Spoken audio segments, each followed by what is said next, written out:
Sumainyo ang Panginoon. Ang mabuting balita ng Panginoon ayon kay San Juan. Madilim-dilim pa ng araw ng linggo, naparoon na si Maria Magdalena sa libingan.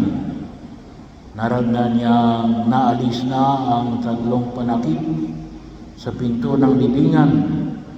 Dahil dito patakbo siyang pumunta kay Simon Pedro at sa alagad na mahal na Jesus at sinabi sa kanila, kinuha sa libingan ng Panginoon at hindi namin alam kung saan dinala.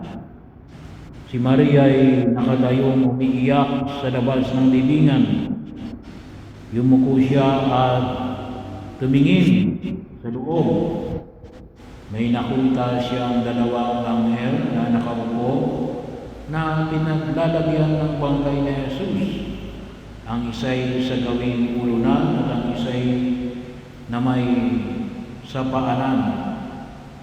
Tinanong nila si Maria, Ale, bakit kayo umiiyak?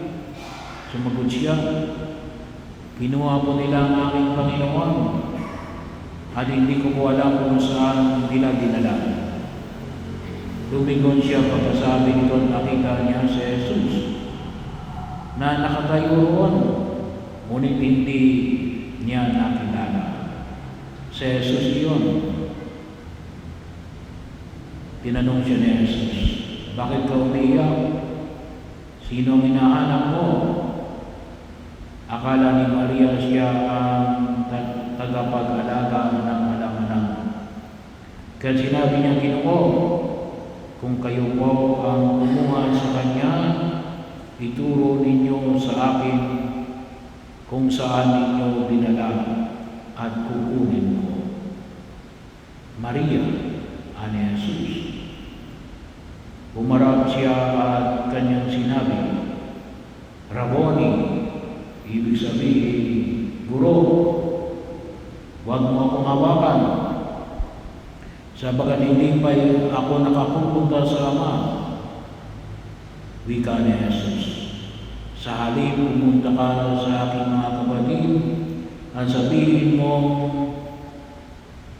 aakit ako sa aking Ama at inyong Ama, sa aking Diyos at inyong Diyos.